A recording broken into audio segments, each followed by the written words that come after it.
Okay, bonjour. Good afternoon. Very nice to see everyone here. Today I hosted a provincial and territorial finance ministers meeting. This was a return to in-person meetings, and it was really, really nice, really helpful to get together, to see each other face to face.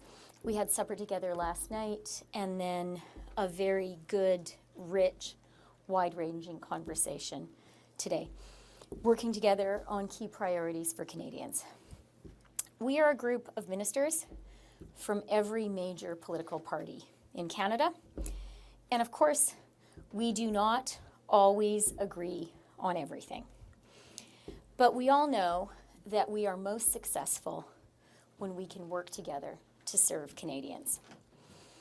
We saw that when we came together to support Canadians during the pandemic. David Naylor, a former president of this university, noted in a study published by the Canadian Medical Association Journal last summer that if Canada had had the COVID mortality rate of the United States, nearly 70,000 additional Canadians would have died. That's such a big number. It is the population of some provincial capitals. And one of the things we did reflect on together is how Canadians working together from coast to coast to coast helped to prevent that from happening. And by focusing relentlessly on jobs, together we were able to keep millions of Canadians employed, to keep millions of Canadian households solvent, and to keep Canadian businesses, Canadian small businesses afloat. We avoided serious economic scarring during the COVID recession. And that is one of the reasons why Canada has experienced such a remarkable economic recovery from the pandemic recession. Selon les prévisions du FMI, le Canada connaîtra la deuxième plus rapide croissance économique parmi les pays du G7 cette année autant que l'année prochaine. En septembre, 69 000 emplois ont été ajoutés à l'économie et notre taux de chômage de 5% enregistré est près de son creux historique. Quelques 659 000 Canadiens de plus ont un emploi aujourd'hui qu'avant la pandémie. Et nous avons récupéré 121% des emplois perdus pendant la pandémie, par rapport à seulement 6% aux États-Unis. Notre taux d'activité a atteint 65% en décembre, y compris une record de 80% pour les personnes âgées de 15 à 64 ans, par rapport à seulement 74% aux États-Unis. De plus, en partie grâce aux ententes sur les services abordables d'apprentissage et de garde des jeunes enfants, qui l'ensemble des provinces et des territoires ont signé avec notre gouvernement, le taux d'activité chez les femmes qui sont au cœur de leur vie active a atteint 85%. En comparaison, il était seulement 76% aux États-Unis. Nous avons ensemble discuté cela et nous tous, incluant le gouverneur du Banque du Canada, nous avons constaté que cela vraiment a ajouté à la force, la capacité de l'économie canadienne. Nous devons être tous fiers de notre travail ensemble. Ainsi, alors que je dis que nous sommes au mieux de notre forme lorsque nous travaillons ensemble, il ne s'agit pas d'une affirmation pleine d'espoir. C'est la réalité. Another issue we spoke about today was how we can work together to ensure better healthcare outcomes for Canadians across the country. We also heard from the Governor of the Bank of Canada, Tiff Macklem, and discussed the economic outlook for Canada and the world. As finance ministers, all of us around the table were very aware of the uncertainty in the global economy right now. Inflation is high and interest rates are high. Things are tough for a lot of Canadians and a lot of Canadian families today. And at the federal level, this is a time of real fiscal constraint. We know that one of the most important things the federal government can do to help Canadians today is to be mindful of our responsibility not to pour fuel on the fire of inflation, not to force the Bank of Canada to raise rates even higher. So it was important for us to speak about why any new spending has to be targeted and focused on building an economy that is more sustainable and more prosperous, one that will create good-paying, stable jobs for Canadians for generations to come.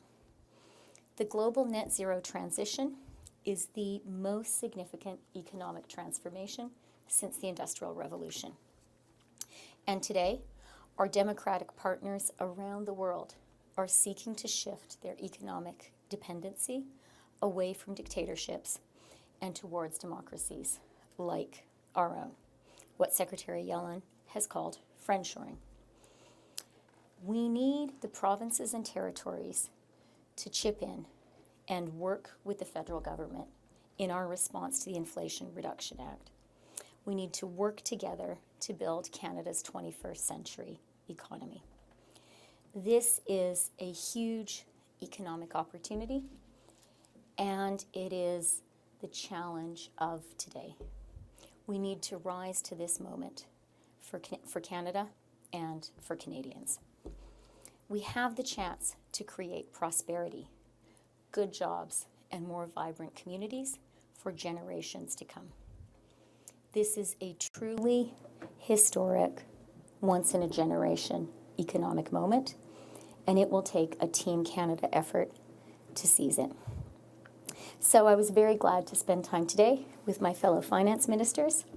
I know that we can accomplish so much when we all work together, and today was an important opportunity to talk about that. Thank you very much, et je serai heureuse de répondre à vos questions. We'll do one question, one follow-up, and if you could just give your name and outlet before you give your question. Ça va? Merci. Oui. OK. Allez-y, Christian. Bonjour, Mme Freeland. Christian Noël de Radio-Canada. Bonjour, Christian. Vous dites pour lutter contre l'inflation et, j'imagine, faire concurrence aux États-Unis, les provinces vont devoir faire leur part.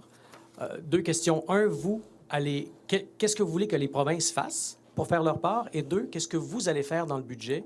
Est-ce qu'il y aura des incitatifs pour les entreprises comme aux États-Unis? Alors, je ne vais pas aujourd'hui parler des précis détails du budget fédéral, évidemment. Mais comme on a dit dans l'énoncé économique de l'automne, on comprend l'importance de ce moment pour la création de toute l'économie industrielle du 21e siècle. On comprend aussi que le Canada est dans une excellente position. Nous avons vraiment des grandes opportunités. Mais comme vous avez dit, le plan économique des États-Unis, Inflation Reduction Act, a aussi créé une situation très compétitive au niveau mondial. Le Canada doit être là. Nous ne pouvons pas et nous n'allons pas perdre cette opportunité. Le fédéral a déjà fait beaucoup dans l'énoncé économique de l'automne. En ce qui concerne la création des subventions au niveau de la système des impôts. On comprend qu'on a encore du travail à faire au niveau de ce système de subvention du système des impôts. Mais il y a aussi des projets très spécifiques, des usines qui seront ou non construites dans des provinces spécifiques. Ça coûtera cher d'attirer les investissements pour ces usines. Et je pense que c'est seulement juste que les provinces travaillent avec le fédéral en partenariat pour attirer ces investissements. Aujourd'hui, j'étais aux tables avec toutes les provinces et territoires du Canada. Et évidemment, ce n'est pas chaque province ou chaque territoire qui peut attirer un grand investissement industriel. Alors, comme c'était la pratique toujours au Canada, quand on parle des grands projets qui seront très nécessaires, très importants pour tout le pays, et je suis absolument convaincue qu'ils sont nécessaires, que c'est une bonne opportunité. On pense aussi que c'est important, c'est juste, c'est équitable pour la province dans laquelle cet investissement sera fait, que cette province travaille en collaboration avec nous pour attirer l'investissement. Au sujet des transferts, oui, voilà. Au sujet des transferts canadiens en santé, notamment. Ce matin, avant de commencer la rencontre, vous avez parlé beaucoup de, en anglais, fiscal restraint, restrictions budgétaires. Pourquoi est-ce que vous essayez de diminuer les attentes des provinces sur l'ampleur du montant des transferts en santé? J'essaie d'être claire et ouverte avec les Canadiens et Canadiennes, avec les ministres des Finances, de la situation de le fédéral. Nous comprenons qu'aujourd'hui, il y a des grands investissements que nous devons faire. Nous devons faire des investissements dans les soins de santé. C'est évident, on a pris les engagements dans la campagne électorale et les Canadiens comprennent que c'est important de le faire et on sera là, comme l'a dit plusieurs fois le Premier ministre. En même temps, nous savons que des grands investissements dans l'économie industrielle du 21e siècle, de l'économie verte, ces investissements aussi sont nécessaires et 2023 sera l'année quand les grandes décisions seront prises. Alors, par des compagnies internationales, les décisions concernant le capital international seront prises cette année. Alors, je pense que c'est évident, je pense que chacun sera d'accord avec moi que le Canada doit être là. Ce sont deux grandes pressions sur le budget fédéral. Et c'est important pour moi, comme j'étais au retrait du cabinet, comme j'étais avec les membres du caucus, c'est important pour moi d'être claire, d'être franche, d'être ouverte, qu'on a ces deux grandes pressions, deux enjeux dans lesquels on doit investir et on va investir, mais en même temps, aujourd'hui, l'économie mondiale se ralentit. La situation fiscale au niveau fédéral est plus restreinte à cause de cela. Et pour cette raison, je pense que c'est important aussi de démontrer de la responsabilité fiscale. Nous avons une cote de crédit AAA. C'est une bonne chose. C'est cette cote de crédit AAA qui nous permet de faire des grands investissements. Mais on a cette cote de crédit AAA parce qu'on prend des décisions responsables du côté fiscal. Et j'ajouterais que C'était très utile pour nous de parler avec le gouverneur de Banque du Canada. Je sais que les taux d'intérêt élevés sont un grand défi pour beaucoup de familles canadiennes. Alors, le fédéral a une responsabilité de prendre une approche fiscale responsable aussi à cause de cela. On doit travailler dans la même direction que la Banque du Canada, pas dans la direction contraire. Hi, Karina. Hello. My questions in English are sort of along the same lines, so you might feel like you're having to repeat yourself a bit. But how receptive were the provinces today and the territories to your message that they need to contribute when it comes to incentives to compete against the U.S. and the Inflation Reduction Act? And what do you say to the ministers, or what did you say to the ministers who might have sort of pushed back saying, well, this is really an Ottawa-Washington conversation as opposed to something that the provinces should be taking on? Well, first of all, I'm going to leave it to my provincial colleagues to respond on their own behalf. In terms of their reaction, they are more than capable of doing that. What I will say, though, is I'm a little bit puzzled by the second part of your question, because this is not an Ottawa-Washington conversation. This is a conversation between Canadians and companies who are thinking about where to invest. And, you know, international companies, they don't wake up in the morning and think Canada necessarily. We have to create an appealing investment proposition for them. And there are a lot of really appealing things about Canada. We have the most educated people in the world. We have very high labor force participation rates, as I said earlier. We have smart, energetic people, and we have the natural resources that the world needs right now, and we have a very strong industrial and manufacturing base. So there are a lot of great reasons to invest in Canada. Where the Inflation Reduction Act comes in is it has changed the playing field when it comes to the global competition for capital. And it's not anything specific about Canada. It's not anything about Canada negotiating with Washington. This is the law.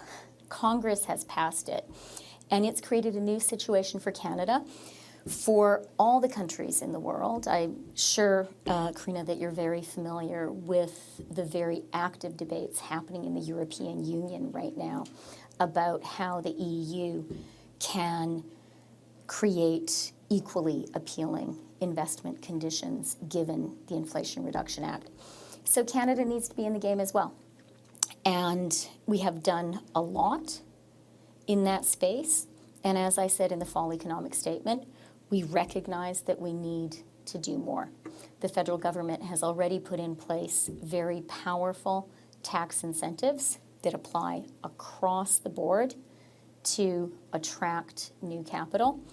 And as we said in the fall economic statement, we recognize we're going to have to do more in that space. This is also a time when very specific investment decisions are being made about very specific projects.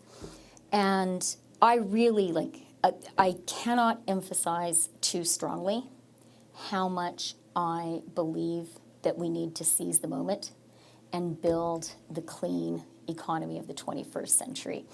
I think Canada can and must seize its share of that 21st century industrial economy. And if we're smart, and we are smart, we can have an outsized share. And that will create great jobs for Canadians today and for our children and grandchildren. So we've got to be there, and we will. But when it comes to some of the very specific investment decisions in very specific plans, those will be good for the whole country. They will be particularly good for the provinces where those investments are based.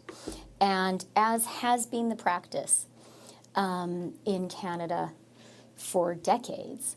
When those kinds of specific investment plans are being made, when we are specifically out there talking to companies and saying, come invest right here in Canada, we always have a partnership between the federal government and provinces to put our best foot forward and make the strongest possible pitch. And that's something that I think we need to be doing very aggressively today. And yes, it will cost money. And on the fiscal restraint side of things, when you're talking about healthcare, what was your message to the ministers today about not just the role that the federal government may play in increasing funding, but in their responsibility in terms of fiscally, their responsibility with healthcare, especially for those provinces that actually have a healthier balance sheet right now than Ottawa does? My message today was the same one that I shared with cabinet colleagues and with caucus colleagues just a few days ago, last month. And that is that, now is a time when there are two big areas that are calling out for federal investment. One is healthcare. I think it is clear to all Canadians that we need to invest in our healthcare system, and we made commitments during the election campaign to do so, and we will honor those commitments. The other area that is really calling out for investment is building the clean economy of the 21st century. We've started that work. We said in the fall economic statement we would be investing even more in the budget, and we will do so because we must. The alternative is really for Canada to be left out, and I think everyone would agree that is not an alternative. But those things taken together are very significant fiscal pressures. And they come at a time when, as we heard from Governor Macklem, the global economy is slowing down. That global economic slowdown does impose some constraints on the federal budget. And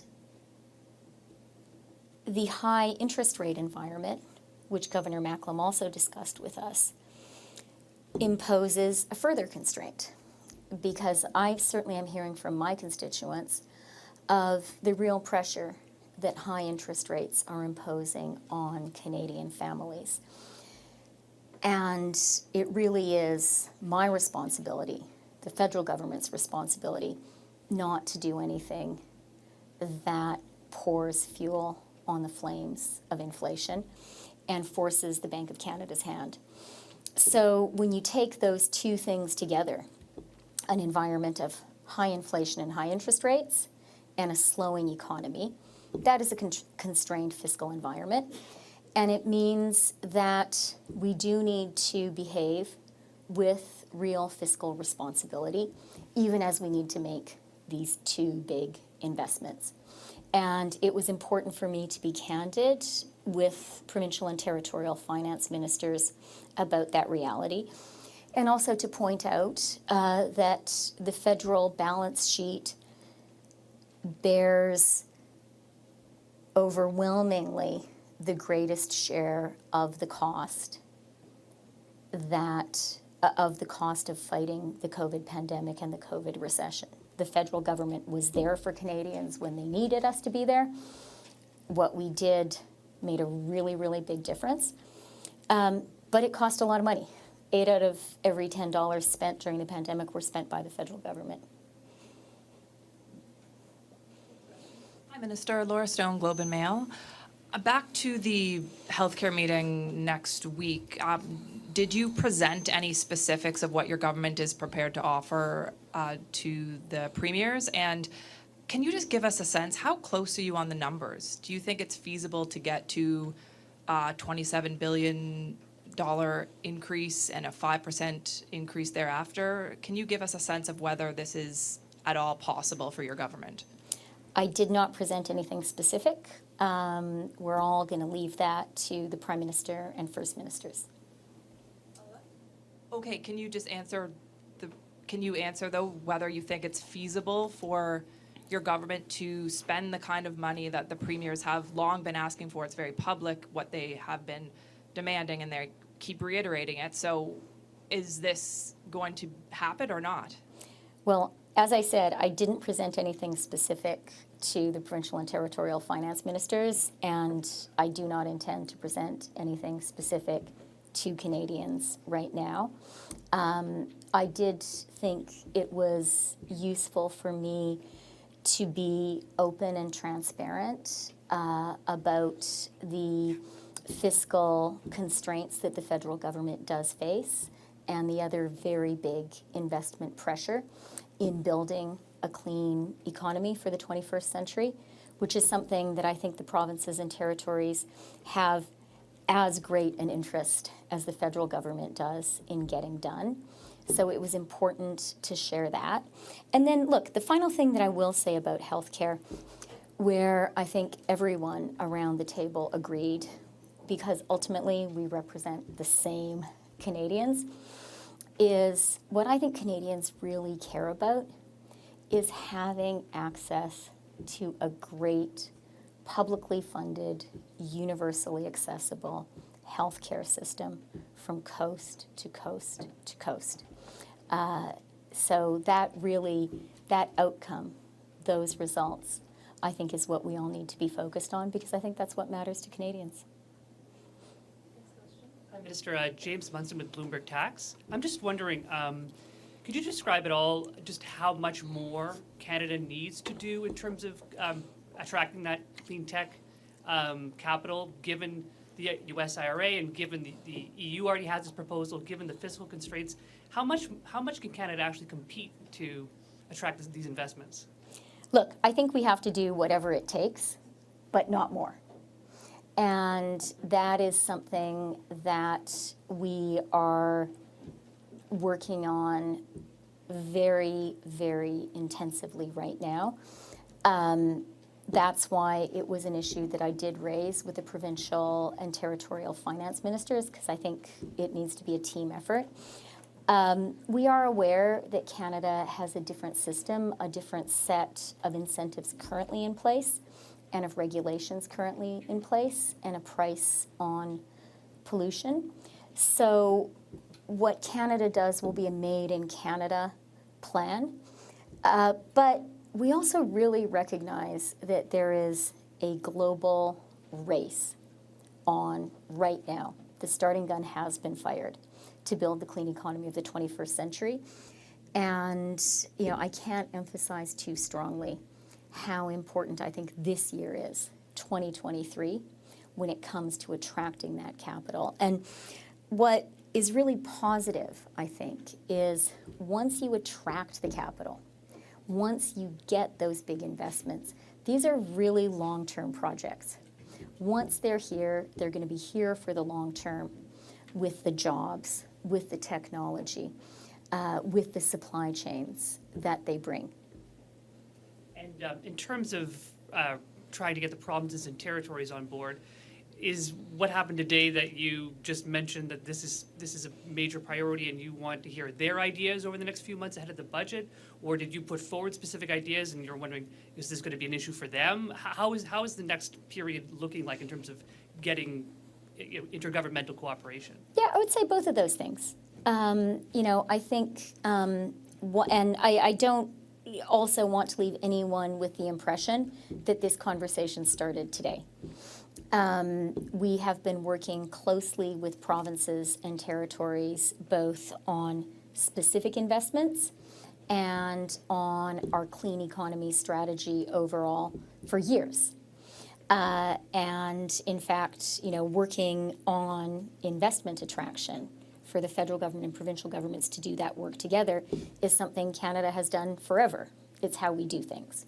So I don't want to create the impression that, things started today. But what today did give me a chance to do was to share with my provincial and territorial colleagues the extent to which I believe this is urgent, that we really need to act together now to meet this moment, and to really appeal to them to work with me, to work with my colleague François-Philippe Champagne, to work with my colleague Jonathan Wilkinson, in getting the incentives in place, in making these specific proposals to specific companies, so that, you know, Canada can own the podium of the 21st century clean economy. Last call here. You're okay. No, this concludes the DPM's press conference. Provinces may be available, and I will turn it over directly to our provinces. Have you ever seen any briefing about the Chinese balloon, and what are the comments that you can see? En français. En français et en anglais. OK, très brièvement. OK, je vais essayer, mais c'est une question très importante et je veux être très précise et très claire à cause de ça. So, let me say, as you know, a high-altitude surveillance balloon was detected, and its movements are being actively tracked by NORAD. NORAD, the Canadian Armed Forces, the Department of National Defence, and other partners have been assessing the situation and working in close coordination. Canada's intelligence agencies are working with American partners, and we continue to take all necessary measures to safeguard Canada from foreign intelligence threats. We take this very seriously. Comme vous le savez, un ballon de surveillance à haute altitude a été détecté et ses mouvements font l'objet d'un suivi actif de la part du commandement de la défense aérospatiale de l'Amérique du Nord, NORAD. Le NORAD, les Forces armées canadiennes, le ministère de la Défense nationale et d'autres partenaires évaluent la situation et travaillent en étroite collaboration.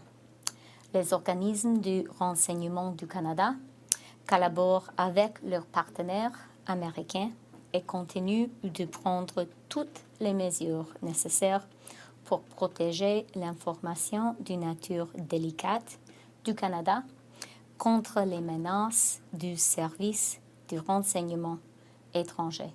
Nous prendrons cette situation très au sérieux et le Canada est là. Merci.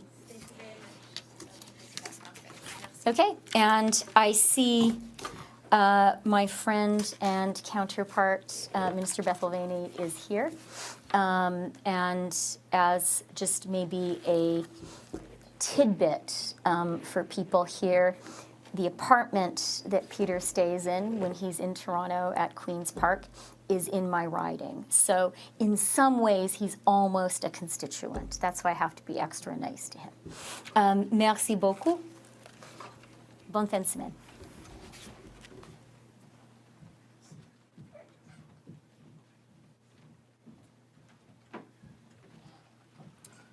Thank you. If you have questions for the Ontario Finance Minister, just come up here to the mic. We have a few minutes, and there are a couple other Finance Ministers after us as well. I just want to say merci, colleague Chrystia Freeland. I won't disclose which way I voted when I'm in Queen's Park, but just want to thank Chrystia. Merci Chrystia et tout le monde d'être ici aujourd'hui. C'est fantastique d'être ensemble encore, en personne. It's great to be together again in person, and I'm happy to take any questions. Hey, Minister. Aidan from Queen's Park Briefing.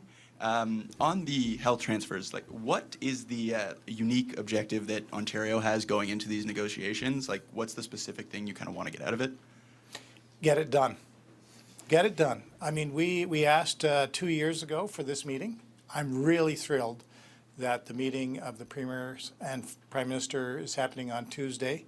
I'm very pleased that we're talking today and letting Canadians know how much of a priority healthcare is for not just Ontarians, but all Canadians. And, you know, we just want to make sure that we get this done, it's sustainable, so that we don't have to keep going through this. And people just, they want us to get things going so that they can get their surgeries, that they can get their primary physicians, that we make sure we have human health resources. We've all been working very hard individually across the province, across the country, each province, and now's the time we're really close to getting something done.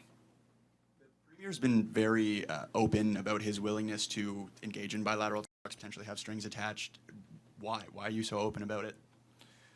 Because he wants to get things done. I mean, that we ran on that, and but you know, I'll give you one example, Aidan. Data. You know, a lot of the healthcare system still uses fax machines, and as you heard me say before, nothing says the Flintstones like fax machines. You know, we need to digitize data. We need to work together, one patient and one delivery of services, and that would be an area where I think we have a lot of common interest in. Hi, Karina Roman, CBC. Today, it sounds from the finance minister, which was saying that when she's talking about federal fiscal restraint, that part of today was about managing expectations going into next Tuesday. What are your thoughts on reaction to that? Did you feel like she was managing your expectations for next week? Well, you know, it's good to have a partner. You know, this is the nature of our country, federal, provincial, separations of jurisdictions. Clearly, healthcare is a provincial responsibility. But you know, our historic Medicare system was a dual system. I believe the tax in the federal is 60%, and provincially we collect 40%, and we've had historically a 50-50. So we just want to get that fiscal restoration. We've called for 35%. We want to make sure that we can continue to deliver healthcare, not just for today, but for the long haul. Hi, Minister. Hi, Laura Stone, Globe and welcome. Mail. Oh, Laura, welcome back. Oh, thank you so much. We missed you. Oh, I know. Did you miss us? I did. Oh. Yeah, I'd watch your press conferences. I want to ask what you mean by get it done. Does that mean take what you can get from the federal government? Because, you know, there's been some wiggle room in Premier Ford's recent comments about accepting 35% or some of the things that the premiers have been asking for. So how much latitude do you think your government will have heading into these talks based on the demands that you've previously made? I think that was an excellent question for Chrystia Freeland. We have said consistently, not just in Ontario, but right across the country, all premiers saying, come to the table. You can't have a discussion if you're not at the table. So that table is starting on Tuesday. And so how much negotiation are you willing to do? Are you going in there with hard numbers of it needs to be $27 billion a year and 5% thereafter? Or are you going to be flexible in the kinds of discussions that you have with Ottawa? I think the Premier has indicated that part of getting it done is to be pragmatic.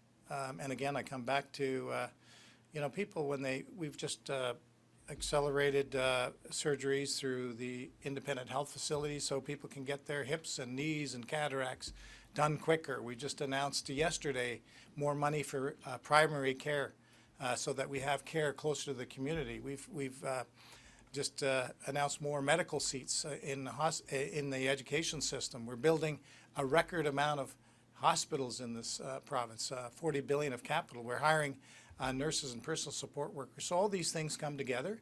And of course, devil's in the details, but I think the overriding principle is we want to deliver the best patient care that we possibly can, and we want to do it together. Hi, Minister. Rob Ferguson, Toronto Star.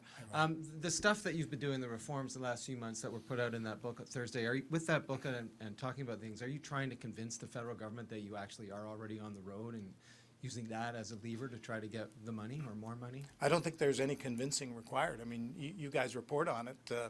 You know, what we're doing every day, every week, a new program, whether it's investing more in paramedics so they can take care of people at home, more community care, so nurse practitioner centers in the community, hiring more personal support workers and nurses, coming up with innovations all the time. I was very encouraged, as was the Premier, when we did the announcement on doing more surgeries at independent health facilities, and the Prime Minister said, good, that's great. You know, I don't know his exact words were, but they was very supportive, and that's the type of thing that we have been doing. We're not waiting. The numbers in the budget, we're increasing healthcare spending by unprecedented and historic amounts here in Ontario. So we're going to keep going, but I think we want to have a partner. We're sitting down at the table, and I think both the Premier and I are very encouraged with that. Do you need to have this have a healthcare deal in place before you bring down your budget, and might this delay your budget? I'm not going to speculate on timing of budgets, but you know, look, I'm an optimist, And we just had a good constructive day of conversations with the Finance Minister Chrystia Freeland and all our colleagues. And I think that's a good thing, because when you're meeting and you're talking and meeting on Tuesday, that increases the chances of getting the deal done. We just have time for one more question.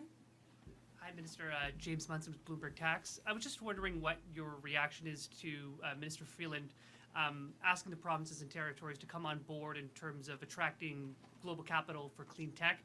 Is that something you're on board with? Is Ontario prepared to make a fiscal commitment of some kind in any way towards that goal?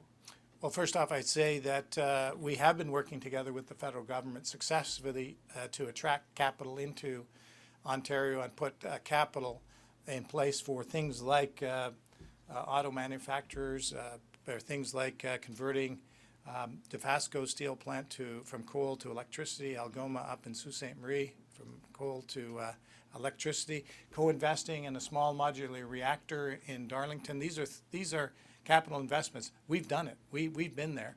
I think in terms of I think you asked the question about this is a federal responsibility. There's 10 provinces and 3 territories, so there's a federal response that is required in Washington, and Chrystia Freeland talked about that, and they're going to do that. I think another area that I would draw attention to that, we put in the capital, but a lot of getting things done is about the permitting and getting things done quicker. There's so much red tape, like up in the Ring of Fire. We've got impact assessments that take forever, and capital's not going to wait forever for investors to come in and build those mines that we need to put in the batteries in the cars that we're building. We need to have more processing of those minerals here in Ontario and in Canada.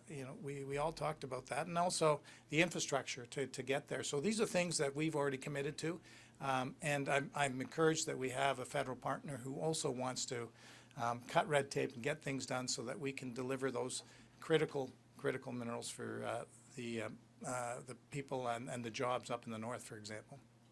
Just, are you prepared to make any new commitments of a fiscal nature, tax breaks, public investments? Well, I'm not going to speculate about any sort of response. It's certainly not anything in the budget, but I can tell you that we've already been there with significant capital spends to attract investment into Ontario, and that I think will work very well for creating jobs for the future. So thank you very much. Thanks, Peter. Thank you. See you soon.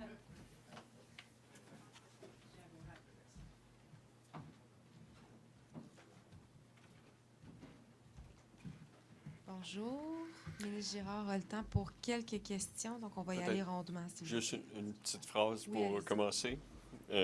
Bonjour tout le monde. Alors, les 2 sujets principaux qui ont été discutés aujourd'hui, le transfert canadien en santé et l'économie canadienne et plusieurs aspects de l'économie, la compétitivité. Et c'est certain qu'un élément qu'il ne faut pas sous-estimer, c'est que c'était une rencontre en personne. Il n'y avait pas eu de rencontre des ministres des Finances en présentiel depuis décembre 2019. Et c'était donc un plaisir de revoir mes collègues, et il y en a plusieurs que je connais bien. Et ça aide d'être en personne, et j'étais heureux de revoir la ministre Art Power ou Travis Toews ou Siobhan Cody, et ça aide pour les discussions. Et aujourd'hui, c'était surtout une journée de discussion, ce n'était pas une journée décisionnelle. Alors, allons-y pour les questions. Justement, quand on parle de discussion, avez-vous l'impression que le gouvernement fédéral essaie de diminuer les attentes par rapport au transfert en santé quand vous entendez Mme Freeland? Non, je pense qu'on est vraiment rendu à mettre l'offre en jeu. Le gouvernement fédéral a indiqué qu'il déposerait une offre mardi au niveau des premiers ministres. Alors, à partir d'ici, je pense qu'il faut simplement être patient et voir quelle sera cette offre et l'évaluer en fonction de ses paramètres. Quand Mme Freeland dit qu'elle va avoir besoin de l'aide des provinces et que les provinces doivent, en anglais, elle a dit chip in, faire leur part, Avez-vous l'impression que le Québec ne fait pas sa part? Qu'est-ce que ça veut dire, faire sa part? En fait, le Québec a des outils qui sont déjà en place, que ce soit le Fonds de développement économique ou Investissement Québec. Et donc, nous, c'est cas par cas. Ça dépend des projets, mais on a eu, par le passé, une excellente collaboration avec le gouvernement fédéral. Et par exemple, on a fait des annonces conjointes en aéronautique où le fédéral et le Québec reconnaissent que le secteur de l'aéronautique est un secteur extrêmement important pour le Québec. Et donc, c'est vraiment du cas par cas. Et si on parle de projets au Québec, bien, le Québec sera présent, c'est certain. Bonjour, hello. After today, are you more or less optimistic that Quebec and the provinces will get what they want out of a healthcare deal? I think I'm really at the point where we need to see the numbers. And so it will be, the meetings at the Premier's level and the Prime Minister, and they said they will come up with an offer or they will table something on Tuesday. So I'm not, I'm just happy that we're there. It's time to see the numbers and to start talking about the numbers and the parameters associated with the numbers. As you know, we want a Canada Health Transfer. We like Canada Health Transfer because it recognizes that we are delivering health care for Quebecers, and Canada Health Transfer is without condition. And so we'll look at the parameters when we see it. So if all eyes are on the meeting next week, what do you tell your constituents about what was accomplished today? I said in introduction that today was a discussion meeting with two main topics, health transfers and other transfers.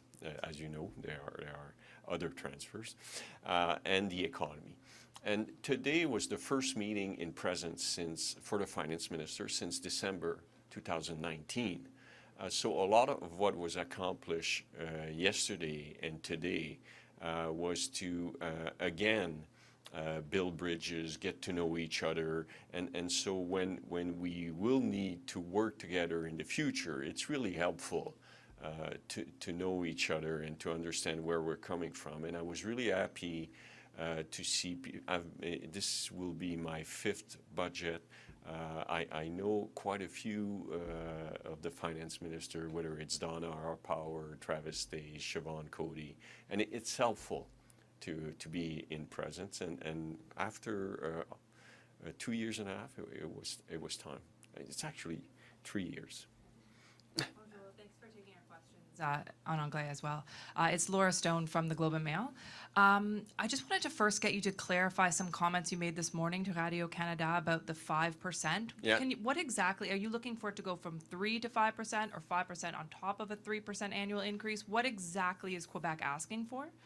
Okay, so nothing that was said or published this morning was different than what is being asked by the Council of Federation. The Council of Federation is asking for the health transfer to go to 35% and to be maintained at that level. And what I said is, in order to maintain the 35% share, is we all need to recognize that healthcare is going to grow faster than inflation. So we have a study by the Conference Board that says that on average, healthcare costs will grow by at least 5% when you look at aging, new technology, new drugs, and therefore to maintain the proportion of the federal transfer, they will have to grow by at least 5%. Okay, thank you.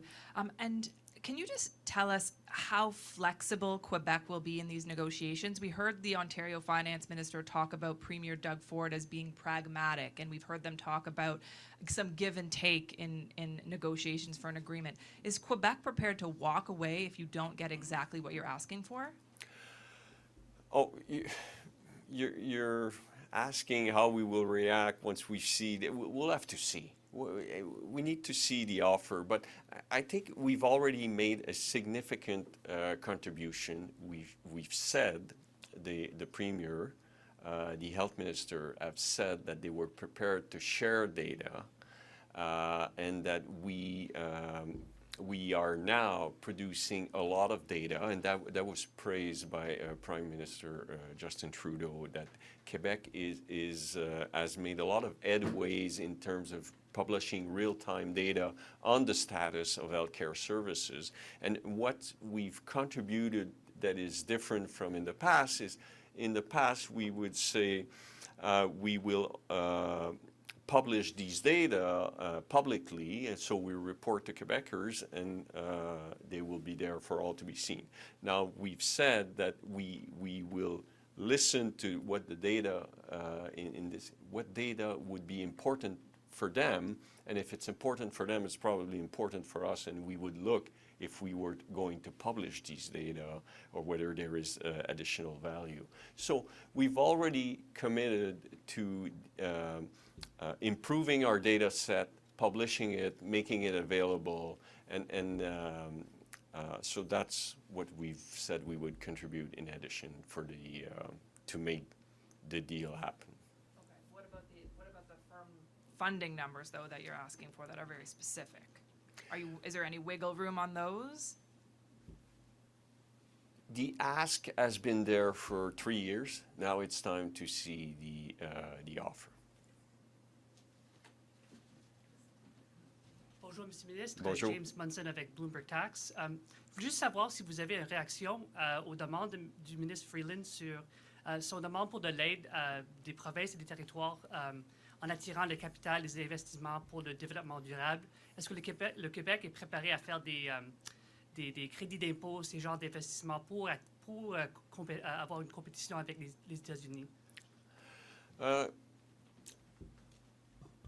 Bon, d'abord, vous savez comment ça fonctionne.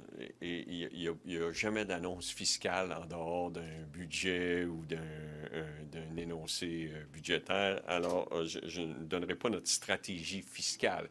Mais le Québec a déjà les outils dont il a besoin pour attirer les investissements qui sont importants pour le Québec, pour créer de la valeur. Et ces investissements-là, c'est le Fonds de développement économique, Investissement Québec. Et on a montré dans le passé qu'on pouvait bien travailler avec le fédéral, notamment dans le secteur de l'aéronautique, où on a fait des investissements conjoints pour développer les avions du futur, les avions, l'aéronautique propre.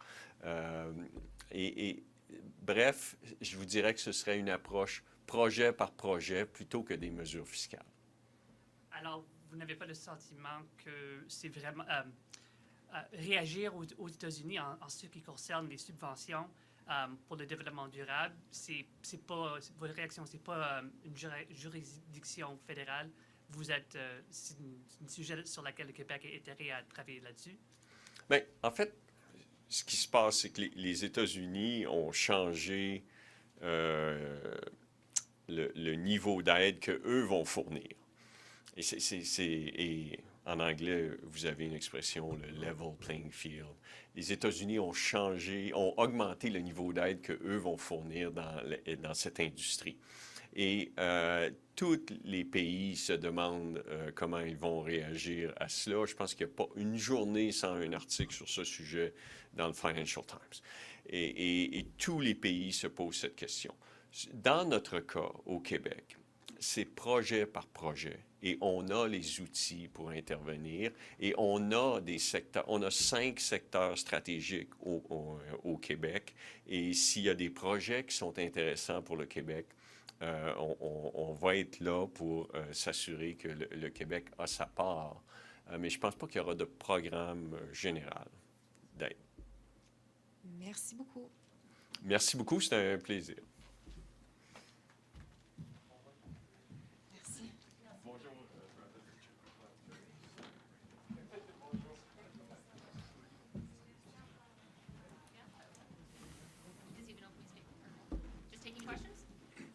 Sure, absolutely. Happy to take a few questions. Okay. Okay. What did you make of Chrystia Freeland's message that there may be these pressures that will result in a need for fiscal restraint on the federal side, whether it comes to actual healthcare negotiations or when it comes to sharing the burden on investments and trying to attract capital? Sure. I mean, firstly, from a finance minister's perspective, I think all of us recognize there are fiscal constraints. And we're all in budget season right now, putting together our budgets. And so I can appreciate that there are fiscal constraints and should be fiscal constraints. I think it always comes down to priorities. And I think that's really the important question here. Provinces have been really shouldering healthcare costs disproportionately for years, really decades. And this has been a long time in coming in terms of waiting for the Prime Minister, for this federal government to come back with a proposal to the province's ask, an ask that's been coordinated and fully supported by every province across the country. And so we're looking forward to the proposal. And we really believe it's time for the federal government to step up. With respect to, again, ensuring that we have the most competitive business environment possible, and especially in light of the Inflation Reduction Act in the United States, we're certainly calling on the federal government to lead on this file in terms of funding. We really believe that the federal government should bear the lion's share of the funding, and to ensure, again, that we have a competitive business environment, an environment that will attract investment. Alberta has really stepped up to the plate preemptively on this file, the clean tech file. We have had a carbon levy on our heavy emitters, industrial emitters for years. Funds from from those remittances have gone towards investments in clean tech, research and development. They've certainly been part of the story for the energy industry, for instance, in Alberta, bringing down the intensity of their emissions very, very significantly. And of course, the industry has great plans to continue along that line. Alberta's made investments of almost $2 billion in carbon capture and storage. We have projects that are up and running right now in the province. And again, we've come to the plate. It's time the federal government comes to the plate. So far, they've talked of plans, but we really need to see action. Hi, Minister. On healthcare, your government has had at times acrimonious relationship with Ottawa. Do you plan on fighting the federal government over the healthcare deal? Look, we want to see what this deal is all about. I think we remain hopeful in Alberta that the Prime Minister is going to come forward with a good proposal, with a good offer. I mean, one thing we will defend is the fact that health care is a provincial responsibility, and we believe that we should really just be talking about an increase to the Canada Health Transfer. These funds should be coming without strings. Every province has, its own nuanced priorities, its own pressures and needs, and it's going to be important that provinces are able to deliver accordingly. We heard Ontario and Quebec talk about data sharing with Ottawa, for instance. Are you saying Alberta wouldn't be open to a condition such as that in exchange for billions more in funding? What I'm saying is we need to see the offer as a province. We'll evaluate that offer. And again, we really believe that the funds should come without strings attached. That should simply be an addition, an incremental addition to the Canada Health Transfer. Obviously, we're also looking to coordinate with other provinces on ensuring that we can bring as much efficiency together to ensure that we can build off each other's wins and improve healthcare broadly across the country. So again, we're looking forward to the offer. Good, thank you.